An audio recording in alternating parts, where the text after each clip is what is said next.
can get bank licenses.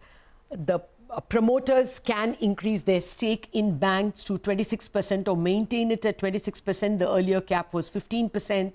There will be an active push for NBFCs, large NBFCs over 50,000 crore AUMs to be converted into banks, even if they are owned by corporate groups.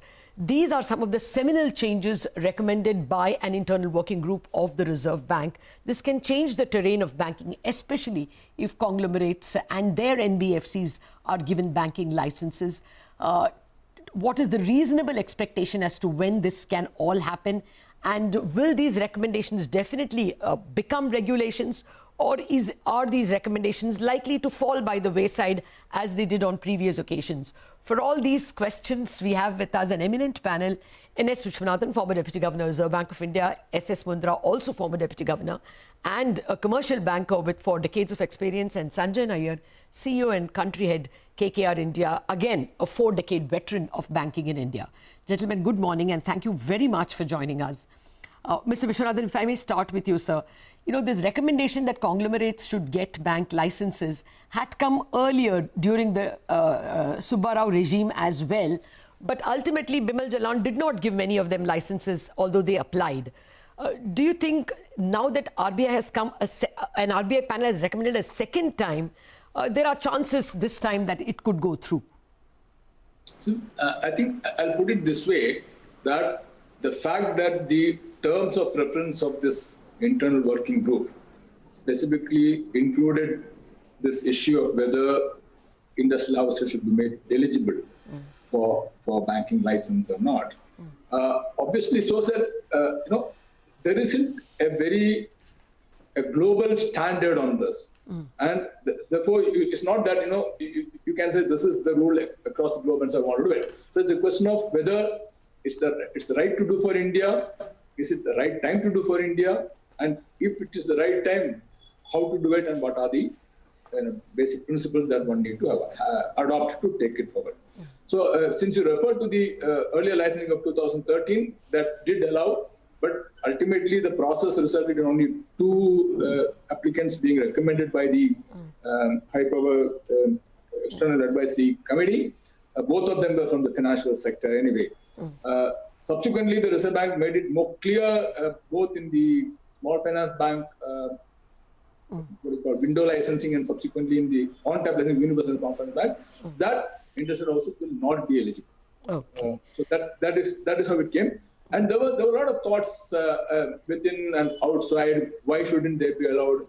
Isn't that a possible source for capital for setting up banks in India? Are we shutting off prospective, good licensees by shutting off this? So there were these kind of debates internally, which is why RBI included this, possibly included this as for the terms of reference of the committee. Okay, but still, I would like a more direct answer, if Mr. Mundra can give that, sir. Do you think, as Mr. Vishwanathan said, this was part of the terms of reference of the committee, so do you think there is a greater buy-in now from both RBI and government, and therefore more chances of it getting accepted? Number one, yes, I think while it was a terms of reference, and obviously if a specific terms of reference is coming, probably in some way it is indicative of a current thinking going on or some level of acceptance might be possible. It could be like this. But let's understand, it is only an internal working group report. It would need, of course, the consultation is all right, but it will also need buy-in from some of the, other agencies and particularly government. So if I look at the way it is worded in the recommendation, I would put it this way. Probably it allows a foot in the door, but to my mind, it would be a long way before one can really enter into the room or cross the threshold. Because, the requirement is the required amendment in Banking Regulation Act, which would need the action on the part of government. But even within RBI, it has mentioned that when the supervision bandwidth is much more enhanced, and beyond that, the consolidated supervision. Okay. Now, when you are talking about the conglomerate and you are talking about the consolidated supervision, it means the other regulators, SEBI, IRDA, they also have to come on the board. A model has to emerge. So as I said, maybe it gives an indication that there could be a preparedness provided enabling ecosystem is available. Okay. On the top of that, Lata, I am slightly confused by the immediately following recommendation. Because in immediately following recommendation, you say that NBFCs plus 50,000, even if owned by the corporate houses, can be considered. Exactly. Now, if they can be considered, then whatever apprehensions are there in the first case, they are equally applicable in the next case also. Okay. So do you mean you need then BR amendment and the consolidated supervision before the NBFCs can also be considered? Absolutely. If that is the case, there was no need to distinguish these as two separate recommendations. So to be frank with you, I am slightly confused on this. And if idea is that you exclude all those NBFCs till those enabling systems are put in place, then I think whatever we are left with would probably again be a difficult, to say. That there would be many eligible candidates. Yeah, so as an opening remark, this is my take. No, I agree with you. So even that confused me, and that would have been my next question to you. That most of the NBFCs who are eligible for bank licenses are parts of conglomerates. Yeah, so unless that overall problem is resolved or legislation passed, it would be difficult. But Sanjay, there is another issue. But Lata, by the way, of course, we will be in the conversation, but there are quite a few confusions on some other recommendations also. It's not only the only point of confusion. All right. But anyway, we'll take it when it comes to it. Yeah, I'll just come to you. These are opening remarks. Sanjay, I wanted to ask you more particularly about payment banks. Already payment bank licenses are with many large corporates, including the largest of them, Reliance. Do you think even they can be converted into a SFB without the legislative changes? Or do you think that can happen earlier? Yeah, I mean, look, it can. I don't think that is the biggest impact of this internal working group report.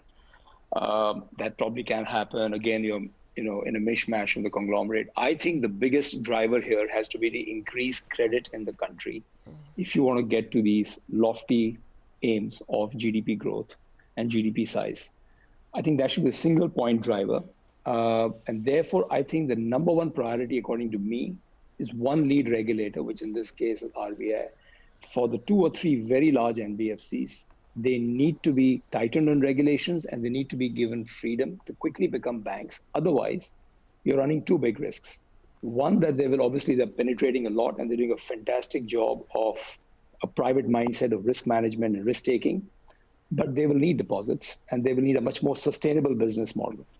So I would say that's an absolute number one priority. The number 2 priority is the lead regulator should equip itself with the supervision capacity, at least start by regulating these complex, very large, very distributed NBFCs. So I think the 2 most important steps if you break down this whole internal working group, start with just this. Now, if they're a part of a conglomerate, and if you're going to consult every regulator, it's never going to happen. I just think here's the time to take some leadership here by the lead regulator. And if it's, I don't know which companies will apply for it, but obviously the 2, 3 big ones, they have to get equipped to become banking. They will have to face tighter regulation. And I think they should continue to grow. You need retail credit growth. I'm a little worried about SME and MSME, but we'll talk of that later. All right. But I think that's it. Simple. From my point of view, if you just cut to the chase, these are the 2 big things you should start with. This is throwing more questions on my plate. Mr. Vishwanathan, I don't know how to sequence this. First, let me ask about supervisory technology to supervise. Do you think that we are on the threshold where we can use big data and a whole host of data available in the public domain to improve RBI's supervision? Are we on the threshold of a seminal improvement in supervision? Yeah, I think I just want to make a comment or two on the earlier question, because in the concept of what Mr. Mundrasan come to this question as well. See, I think I want to make what I said very clear, that there isn't a standard, global standards. Obviously, the RBI wanted to know what are the arguments for and against industrial house being given a license. Because if you look at, there hasn't been, 2013, then subsequently RBI said no. Just as, except that there are some major jurisdictions which do not allow, there are some which are. Okay? There is very, the logic is that you do not want to mingle the commercial business with the banking industry activity. Yes. Okay. Now, the point to note is that the issue is not therefore whether there's a proper argument for continuing the current practice, proper argument for not continuing this current practice. And if you ask me, my personal view on this is that there hasn't been any major argument in the report to say why this current stance has to be changed. Okay. So that is one of the points I want to make. Yeah. And two, I think I fully agree with Mr. Mundra that see, today NBFC is allowed to become bank anyway. That is part of the on-tap licensing. Okay. So the reference to the NBFC, large NBFCs held by industrial houses being given a license prior to other things being done, I think that's something one must be worried about. And if you remove that, then there's nothing about that, because any NBFC can anyway apply for converting in bank, and if they are fit and proper, they'll be eligible. Yeah. So I think I wouldn't, if you ask me, first the RBI should examine whether it wants to give it to industrial house at all. But in any case, without all the process being completed, allowing existing large NBFCs held by industrial houses to become banks, I think that may be that step should not be taken. And I think that I don't think is the right thing to do. Okay. Now coming to the question that you asked, obviously Reserve Bank has today a lot more statistical capabilities, data mining capabilities, data availability with RBI, and therefore this the entire AQR, which of course Mr. Mundra himself championed when he was the DG RBI and supervision, was facilitated because we had more data than we had earlier. yes. Which really data. So I think the way forward in terms of improving the quality of supervision is to have data, big data, have analysis done well before you go, and then validate it or find what is going wrong or right at the bank through the. Okay. No, what I'm asking is, can it be really, more reasonably foolproof? I think it's never foolproof. But, now the MCA has data. What do we need when we have to give conglomerates licenses or people with commercial interest licenses? We want to know who are the connected entities. And very often you don't know. Do you think we are at a stage where we can get MCA data, ROC, Registrar of Companies data, SFBs data, exchanges data? Are we able to identify connected entities? I'm not too sure. So we still have, because if you look at, there have been many ways, these some of these regulations have got circumvented.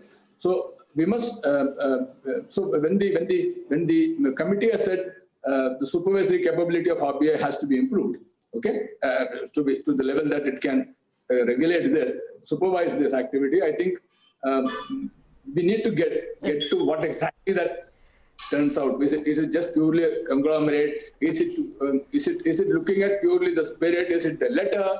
Okay, so because you can always have, as I said today, if you look at Section 2020A of the BR Act, it talks about directors. Okay, now you can have directors who are not connected with the shareholders. Okay, and still can and so that is one of the areas that you need to amend. Yes. Okay, and then finding those interlinkages through, if it is done through a chain of entities, Yes. But whether it's possible to do at all is something that one has to be Cognizant. one has to really see that's possible. Okay. So if you want to really go down this route, the data capability, the enforcement capability, if you ask me, analysis and enforcement capability has to be, Vastly upgraded. Vastly improved. Okay. The RBI level. All right. To take. Okay. So I have to take a break. I have lots more questions. We are coming back in a jiffy. the paradigm shifting recommendations made by the internal working group of the Reserve Bank with respect to who can be given bank licenses. The key takeaways so far from two former deputy governors and Sanjay Nair is that one, RBI's supervisory technology needs to be vastly improved before one can be very sure that we know everything about connected lending. Mr. Mundra saying there's confusion about, giving NBFCs bank licenses because most of them are part of conglomerates. So that, the legislative amendments need to be made before even most of the NBFCs could be given licenses. And Sanjay Nair making the point that we need to vastly expand banking for credit growth itself. Now, let me start with that point. Mr. Mundra, do you really need so much of an expansion to get to fuel credit? That argument somehow doesn't wash. With the same banking setup, from 2003 to 2009, we had 9% bank growth in GDP and 20% plus credit growth every year. When economy is buoyant and capital markets are buoyant, banks can raise capital. Do you really need to give licenses to fuel growth? Is that argument correct? Right, Lata. I think very relevant observation. I would say I would like to say like this. Number one, for a very long time, our system has seen only the bank-led growth, and there has been efforts in the past and observations that this growth is to be more diversified. I think we have already introduced a number of banks and varieties of banks. And the segment for which we are talking about the credit needs to be catered to really needs more market instruments and more developed market rather than bringing it on the bank. Now that leaves the other segment which need to be catered by the bank. And for I think we have introduced the concept of a small finance bank. We have the payment bank. There was some discussion on the payment bank. I would say rather than thinking of only converting everything into SFB, and if our idea is to have the financial inclusion and large penetration of credit, it would be a great idea to allow this payment bank to do something credit. Okay. So there would be another institution in addition to the universal bank and SFB and serve the purpose very well. Okay. So I am not fully convinced that we need to unleash a dozen of new banks to bring the growth in this country. We need to do many things other and probably which are now more relevant and which should be done with the greater urgency. Okay. Actually, I'm asking you all pointed questions. So let me now, since we have the last 7 minutes of the show, give you open questions. Sanjay, your general comments. What should we expect will be the upshot of these recommendations? How will the world look, say, a year down the line or 2 years down the line? Lata, as I said, we don't need a dozen new banks, but the big NBFCs who are doing a very significant amount of credit penetration have got to get a much more legitimate, sustainable platform. Okay, legit is fine, but they've got to be sustainable for growth. So that's number one. Number two, I think corporate houses getting bank licenses, I think we should, according to me at least, deprioritize that because that can happen later. That is a lot more complicated and inherent with lots and lots of conflicts. So we can do that later. Third, I'm somehow not in the camp of giving too many small bank licenses, even if they are too differentiated in nature of a model, because you need scale. You've got to figure out who are the guys who have scale and ambition to grow. They have the ownership pattern that they can make the risk calls, they can take the risk, and they can drive credit growth. This just doesn't happen by having, just a general scale with a diversified shareholder base. I think this whole 26% has done a fantastic job in terms of getting parity and encouraging some of these big NBFCs to take the next leap forward. And lastly, I think that this internal working group report, what I like about it is that trying to get as much parity in the next 5 years as possible. We have so many disparities given the legacies. This brings a fantastic platform. And finally, you've got to get the public sector bank reforms, which we have spoken about before. And this is not about ownership. This is about privatization of their governance model, not about the ownership. The ownership in government hands really helps because they do a lot of lending, which other people are not going to do. So if I just put all of this together, Lata, you have to not only drive retail growth, MSME growth, and credit, you have to also equip the governance model of the public sector banks without losing the government ownership. Keep the corporate thing a little bit at the background for the time being, maybe do it later. Do not have too many small banks, have big fellows. And I think that's the way forward. Otherwise, you're not going to get the credit growth that you need in this country. And finally, by the way, there's one reform that is still pending, is the whole fintech revolution, which I think should be at a later stage. Oh, yes. Actually, you put all the major themes on the table. And I think this is coming from a private sector banker, that let's put the conglomerate thing a little in the back burner, since a lot of homework has to be done, or rather housekeeping has to be done. Housekeeping, right? That's not what I meant by conglomerate. No, the big NBFCs, they're part of conglomerate, like I said earlier. Yes. Separate and just let's get on with it. Yeah, take a lead regulator role and get on with it. I'm talking of pure corporate houses, which have also been mentioned to get bank license. I would keep that a little bit behind. I'm not very sure. They get intertwined a lot, because you have a Tata Capital, you have a Birla AB Capital. I mean, they're all there, MMFSL, all the corporates are there. So you have to resolve the two together, I would assume. But you know, Mr. Vishwanath, go ahead. Sorry, then maybe to Mr. Mundra's point, we got to get the BRA Act done very quickly. But I wouldn't hold back the large NBFCs from converting to banks, because they're doing a really good job and they need to be sustained there. Well, Mr. Vishwanathan, you know, they already could if they wanted to, not the conglomerate guys, but the non-conglomerate guys. They're not doing that because of the CRR SLR. Do you think this time around RBI will give some joining time? You know, you can do it in 2 years, 3 years. I think, I don't think RBI should do that. See, and in my opinion, going forward, this should not be such a, barrier, because after all, the liquidity framework for NBFCs, the larger NBFCs is getting tied up with almost what it is for the banks. So whether they have CRR or SLR, the kind of liquid asset they are supposed to maintain to meet the LCR is similar to what is required by a bank.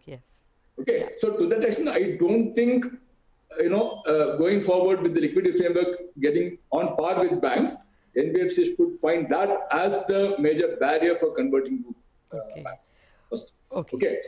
In terms of last takeaways, I think 3-4 points I want to mention.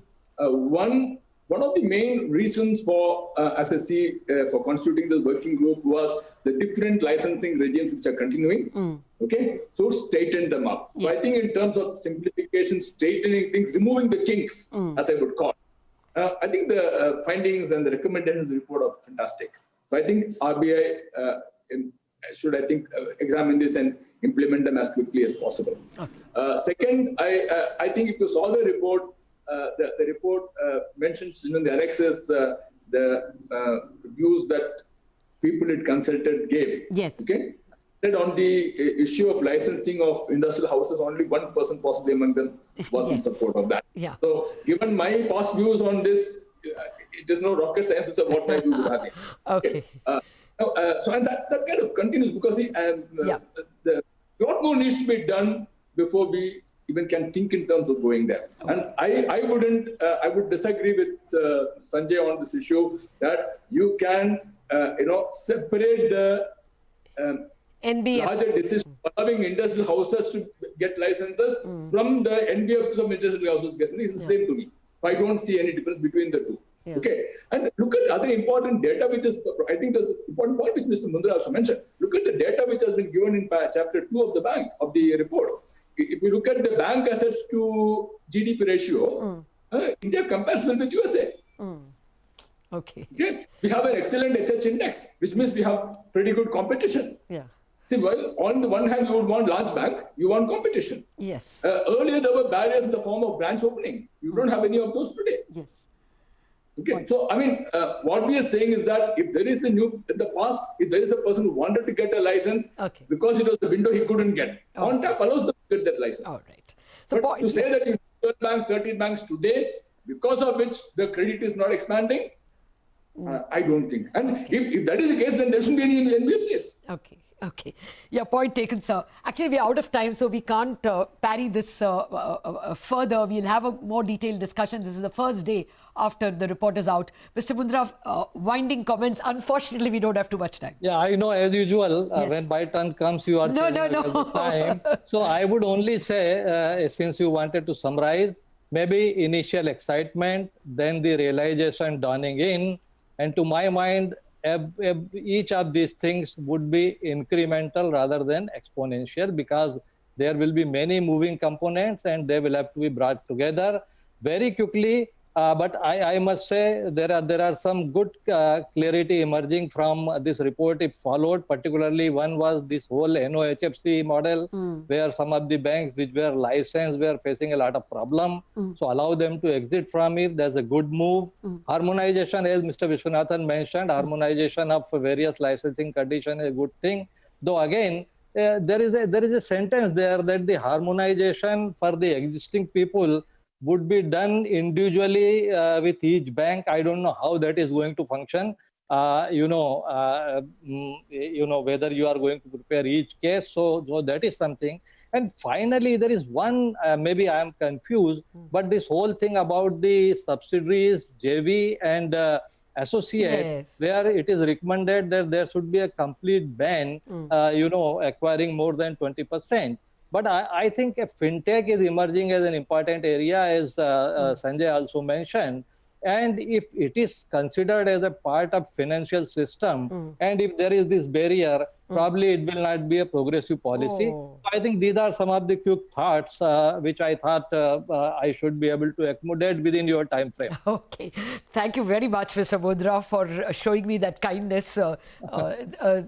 I cannot, be without these conditions. Mr. Vishwanathan and Sanjay Nair as well. Thank you very much for joining me. Key takeaways, the harmonization of rules that everybody, all promoters get 26% and not one at 15 and one at 26. That is a positive. Removing this NOHFC, the non-operative holding company, in cases where it is pointless, is a very good measure. All these could get implemented quickly. But the key point of NBFCs belonging to conglomerates being converted into banks is something that will require a lot of homework, a lot of supervisory technology and capability before it is done. That is one of the key takeaways coming from our experts. That's it on this edition of Indianomics. Thanks much for joining.